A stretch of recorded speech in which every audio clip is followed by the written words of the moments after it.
मला सांग. किती सुरू मी Borade PM junior college of education Dindori. आपला विषय आहे परिसर अभ्यास अध्ययन अध्यापन शास्त्र. आपला घटक कोणता चालू आहे? घटक क्रमांक 1 परिसर अभ्यास भाग 1 संबोध व्याप्ती आणि महत्व. त्यामध्ये आज आपण या तासिकेला परिसर अभ्यासाचे एक समग्र स्वरूप समजावून घ्यायला सुरुवात केलेली आहे. थोडक्यामध्ये आपण हे परिसर अभ्यासाचं एक संघ स्वरूप आपण समजावून घेऊ. तुमच्या समोर एक छोटीशी फिगर काढलेली आहे. या फिगर मध्ये काय काय दिसतंय? आता पाहिलं त्या शेजारच्या वर्गामध्ये गेला आहे अंदाज नाही. ठीक आहे. याच्यामध्ये काय काय दिसतंय? सामाजिक अभ्यास दिसतोय. सामा कारण टिंब दिलेला आहे. कारण काय हे शब्द परत परत येणार आहे आपल्याकडे. सामा मानव म्हणजे मानसिक अभ्यास, आर्थिक अभ्यास असं हे शब्द येणार आहे. म्हणून आपण शॉर्टकट मध्ये लिहितो सामाजिक अभ्यास, आर्थिक अभ्यास आणि परिसर अभ्यास. हे 3 वर्तुळ तुम्हाला दिसतात या ठिकाणी आहे ना. याच्यामध्ये आणखी काय दिसतंय? सुसह्य हा शब्द दिसतोय, टिकाऊ शब्द दिसतोय, उपयुक्त शब्द दिसतोय, व्यवहारिक शब्द दिसतोय तुम्हाला. सामाजिक अभ्यासाने आणि आर्थिक अभ्यासाने काय होतं बाळांनो?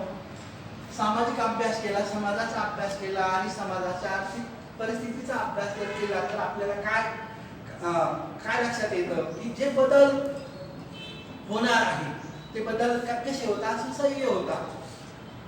आता उद्या परवा काय होणार आहे तर आपल्या देशाचं बजेट मांडणार आहे. 1 फेब्रुवारीला देशाचं बजेट मांडणार आहे भारत सरकार. हे बजेट मांडल्यानंतर आपलं सर्वसामान्य लोकांचं जीवन काय होईल किंवा सर्वसामान्य लोकांच्या जीवनात होणारे जे बदल होणार आहेत ते काय होतील? सुसह्य होतील. आणि सुसह्य होऊन आणखी हे बदल कसे असतील? आणखी बघा परिसराचा सामाजिक अभ्यास केला, आर्थिक अभ्यास केला आणि परिसराचा अभ्यास केला. या तिघांचा जर आपण अभ्यास केला तर हे बदल कसे होतील? सुसह्य होतील. आणखी कसे होतील? टिकाऊ होतील. अजून कसे होतील? उपयुक्त होतील. अजून कसे होतील? व्यवहार्य होतील. म्हणजे व्यवहारामध्ये हे बदल चांगल्या पद्धतीने आपल्याला त्याचा अप्लाय करता येईल किंवा उपयोग करता येईल. समजलं? तर परिसराच्या आर्थिक अभ्यासाने आणि सामाजिक अभ्यासाने जे बदल होणार आहे ते काय होतील? सुसह्य होतील. परंतु परिसराच्या सामाजिक अभ्यासाने, आर्थिक अभ्यासाने आणि परिसर अभ्यासाने जे बदल होतील ते बदल कसे असतील? सुसह्य असतील, टिकाऊ असतील, उपयुक्त असतील आणि व्यवहार्य असतील. म्हणजे त्यांचा व्यवहारामध्ये आपल्याला काय करता येईल? वापर करता येईल. बरं बाळांनो,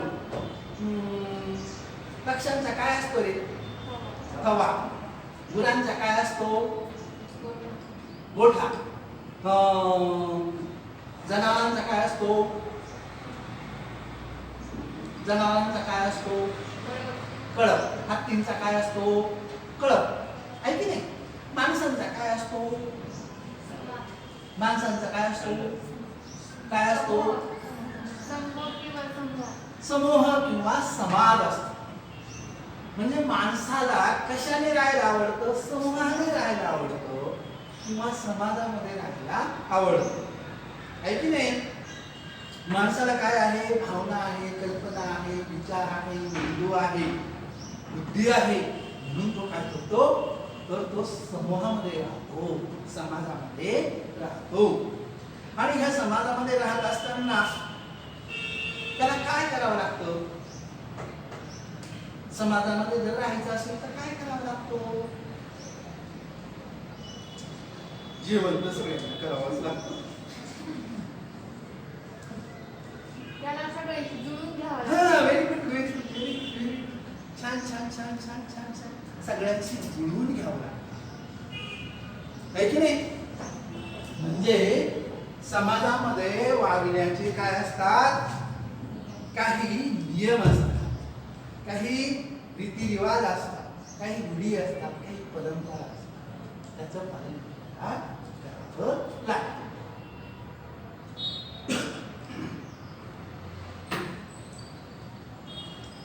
समाजामध्ये एखाद्याने आपला अपमान केला करतात, होतोच आपला अपमान. हा अपमानही कधी कधी काय करावं लागतं? गिरावं लागतं. महाभारतामध्ये एक पात्र आहे कर्ण नावाचं, माहिती? महाभारत पाहिलं तुम्ही? कर्ण नावाचं पात्र आहे. पांडव कुळामध्ये जन्म झालेला होता बिचाऱ्याचा, परंतु जन्मभर त्याला अपमान सहन करावा लागला. स्वतःच्या सख्या भावांपासून सुद्धा अपमान सहन करावा. बघितले तुम्ही तो भीम काय म्हणायचा कर्णाला, अर्जुन काय म्हणायचा, युधिष्ठिर कधी कधी बोलून बसायचा. आणि ते दोन छोटे छोटे भाऊ कोण होते ते? अजून दोन भाऊ पांडवांचे. 5 पांडव माहिती तुम्हाला? सांगा बरं एक एक नाव सांगा. एक नाव एक एक सांगा. चला जसं आठवतं तसं. अर्जुन. बरं पुढच्या तासिकेला सांगा तुम्ही. घरी विचारून सांगा, काय हरकत नाही. तर समाजामध्ये राहत असताना आपल्याला समाजाचे नीती नियम रूढी परंपरा, समाजामध्ये जे मान अपमान हे सगळं आपल्याला सहन करावं लागतं.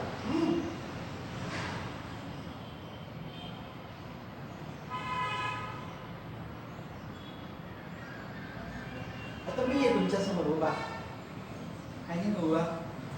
आम्हाला संस्थेने ड्रेस कोड ठरवून दिलेला आहे. त्या ड्रेसमध्ये आम्ही देण्याचा प्रयत्न करतो, घेतो तुमच्यासारखा ड्रेस करतो, आहे की नाही? किंवा हे प्राथमिक शाळेचे लोक, टीचर लोक, त्यांना काही ड्रेस ठरवून दिलेला नाहीये, तरी सुद्धा ते शाळेमध्ये येताना चांगल्या म्हणजे शाळेला रुचेल पचेल, गावकऱ्यांना रुचेल पचेल अशा कपड्यामध्ये ते येतात. काही लोक चटळे पटळे कपडे घालून, रंगीबेरंगी कपडे घालून येत असतील, तर ते टीचर म्हणून लायक आहे का? टीचर म्हणून लायक आहे का? तर व्यवसायाला अनुकूल अशा प्रकारे काय करावं लागतं? गणवेश किंवा वेश धारण करावा लागतो. आता गुरुवारी आपल्याकडे गणवेशाला सुट्टी असते, तुम्हालाही सुट्टी असते, आम्हालाही सुट्टी असते गणवेशाला. त्या दिवशी आम्ही छान छान कपडे घालतो, तुम्ही छान छान कपडे घालता, परंतु तरी सुद्धा आपण टीचर आहे, टीचर होणार आहे या नात्याने खूपच वेगळ्या प्रकारचे कपडे आपण घालणार नाही. आपण आपल्या व्यवसायाला लायबल होतील असेच कपडे आपण घालू. मी सुद्धा घाले, बरोबर आहे की नाही? का मग काय, चला आज गणवेश नाहीचे, मग काय एकदम चटळे पटळे कपडे घालायचे, मस्त टी शर्ट घालायचा काय वगैरे वगैरे, विचारूच नका, टोपी घालायची एखादं वगैरे, असं नाही चालणार ना. या व्यवसायाचे काही नीती नियम ठरवलेले, या का शिक्षकांनी कसं वागावं, त्याचा गणवेश कसा असावा, म्हणून आपण व्यवस्थितच येऊ ना. जरी गुरुवारी ड्रेसला सुट्टी असेल, दुसरा ड्रेस घालू, पण तो आपण छानच घालू ना, म्हणजे व्यवस्थित दिसेल असा, आहे की नाही?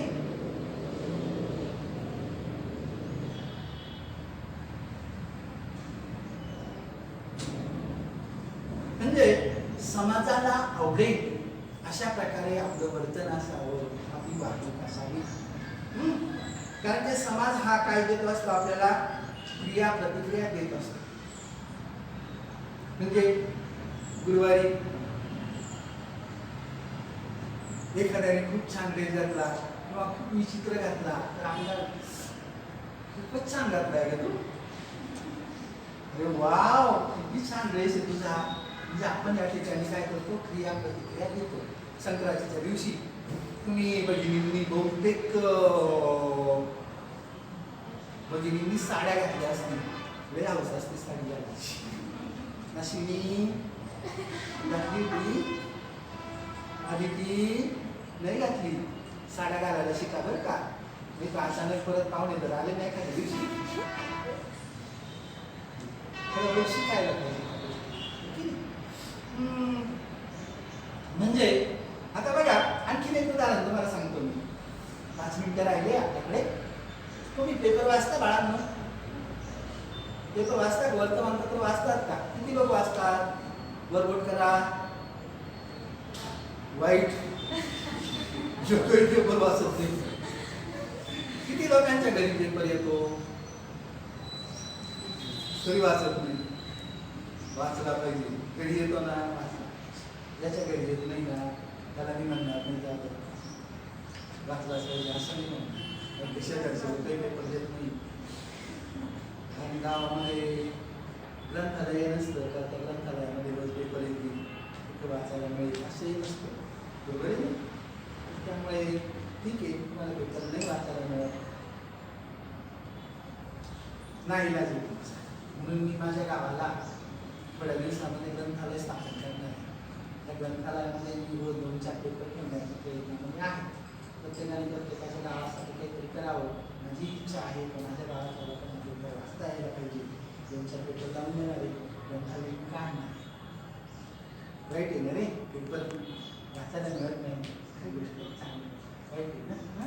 ठीक आहे पण तुम्ही बातम्या तर जायचे असं ऐका ऐकलं समजून घेतलं. तर म्हणून तुम्हाला माहिती नाही का आपल्या नाशिक जिल्ह्यामध्ये एक भयंकर अशा प्रकारची घटना घडली आणि या घटनेची नोंद राज्य सरकारने घेतली. सांगता येईल तुम्हाला. उमराण नावाचं गाव आहे देवळा तालुक्यामध्ये. आठवलं तुम्हाला निवडणूक होती ग्रामपंचायतची काल झाली नाही त्या गावची. आता त्या गावच्या लोकांनी काय केलं, श्रीमंत गाव आहे, कांद्याचा मोठा व्यापार त्या ठिकाणी चालतो.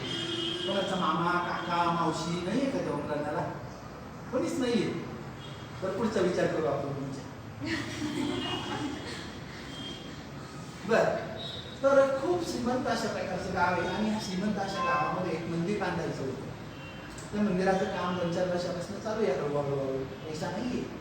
मग या गावकऱ्यांनी काय ठरवलं का आता आपल्या गावची निवडणूक आहे यावर्षी, तर आपण काय करू, निवडणूक बिनविरोध करू. बिनविरोध करायची म्हणजे समोरासमोर कोणीच उभं राहायचं नाही निवडणुकीला. एखादा पॅनल उभा करायचा आणि त्या पॅनलने काय करायचं तर हे जे मंदिर आहे या मंदिराच्या बांधकामाला पैसे द्यायचे असं ठरलं गावकऱ्यांचं. आणि ठरल्यानंतर मग काय झालं तर ह्या इमारती मंदिराच्या बांधकामाला कोण किती पैसे देईल, कोणता पॅनल किती पैसे देईल याचा लिलाव सुरू झाला. आणि आजकाल हे जे माध्यम आहे ना हे माध्यम खूप प्रभावी झालेलं आहे. तुमच्या खिशामध्ये माध्यम असतंच. त्या गावातल्या अशा काही मुलांनी हुशार मुलांनी लगेच तो जो लिलाव होत होता त्या लिलावाचं लगेच शूटिंग करून घेतलं. आणि ते शूटिंग व्हॉट्सअप मार्फत एकमेकापर्यंत पोहोचलं तर पोहोचलं आणि ते पेपरवाल्यापर्यंत पोहोचलं. प्रत्येक गावामध्ये पेपरचा वार्ताहर असतो, तो काय करतो बातम्या देतो. तो वार्ताहरापर्यंत पोहोचलं, त्याने शूटिंग केलेलं असेल आणि मग ती बातमी पेपरला आली की उमराणे गावच्या निवडणुकीचा जो लिलाव आहे तो 2 कोटीला गेला. 2 कोटी द्यायचे ठरले. बघा 2 कोटीचा लिलाव झाला. सगळं पेपरमध्ये आलं. जिल्हा अधिकाऱ्यापर्यंत बातमी गेली. ती नंतर मुख्यमंत्र्यापर्यंत बातमी गेली. का अशा प्रकारे ग्रामपंचायतच्या सरपंच पदाचा किंवा जे सभासद असतात सदस्य पदाचा जर लिलाव होत असेल तर गोरगरिबांनी निवडणुकीला उभं राहायचं की नाही, निवडून यायचं की नाही. मग या ठिकाणी काय होईल, श्रीमंत लोक ज्यांना प्रतिष्ठा मिळवायची आहे, बघा काही लोक प्रतिष्ठा ही पैशाने विकत घ्यायला सुरुवात झालेली. प्रतिष्ठा सरपंच पद मिळेल पैसे दिल्यानंतर मिळेल. म्हणजे काही लोक अशा पद्धतीने प्रतिष्ठा मिळवायला लागलेली. पैसा देऊन प्रतिष्ठा मिळवणे ही प्रकार आहे ना, ही चांगलं आहे का? खूप कोट्याधीश लोक आहेत, त्यांना वाटतं सरपंच व्हावं. अरे पण त्याची वागणूक चांगली नाही ना. तो रानटी वागतो, राक्षस आहे, इतरांना त्रास देतो, लोकांच्या जमिनीवर डोळा ठेवतो, आणखी कशा कशावर डोळा ठेवतो काही सांगता येत नाही. राक्षस लोक ते आहेच अजूनही.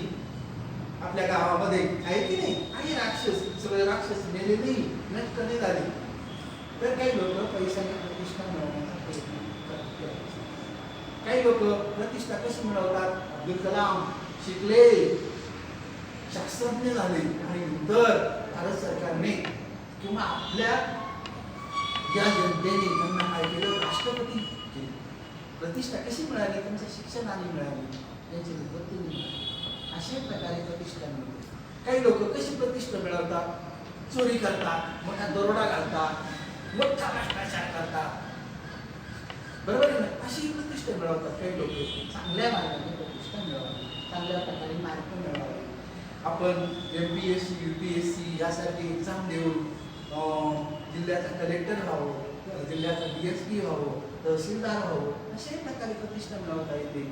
शाळेमध्ये पहिला नंबर मिळवावा, B.Ed आल्यानंतर पहिला नंबर मिळवावा, अशा प्रकारे प्रतिष्ठा मिळवता येते, आहे की नाही. म्हणजे प्रतिष्ठा कशी मिळवावी, चांगल्या मार्गाने मिळवली आहे की नाही. तर हे जे बालक जन्माला आलेलं आहे, त्या बालकाला काय वाटतं, आपल्याला आईने समजून घेतलं पाहिजे, शेजाऱ्यांनी समजून घेतलं पाहिजे. म्हणून एसटी मध्ये जाताना येताना एखादं बाळ जर भेटलं तुम्हाला, तर ते बाळ काय होतं, लगेच बोलण्याचा प्रयत्न करतं तुमच्याशी, हसतं ते तुमच्याशी, आणि कधी कधी एखादं इतकं सोशल झालेलं असतं की लगेच थोडी बाळाला पाहत आपल्याकडे यायला पाहत. सोशल झालेलं बाळ बरं का, सोशल झालेलं बाळ म्हणजे जास्त समाजामध्ये आलेलं बाळ, जास्त लोकांच्या संपर्कात आलेलं बाळ. सोशल झालं पाहिजे बाळ, बाळाला प्रेम मिळालं पाहिजे, आपुलकी मिळाली पाहिजे, सुरक्षितता मिळाली पाहिजे. आणि हे सगळं कुठं मिळतं, तर समाजामध्ये मिळत असतं. आणि ही आपुलकी, प्रेम, प्रतिष्ठा, मैत्री ही समाजामधून मिळवण्याचा आपण काय करत असतो, बाळांनो प्रयत्न करत असतो.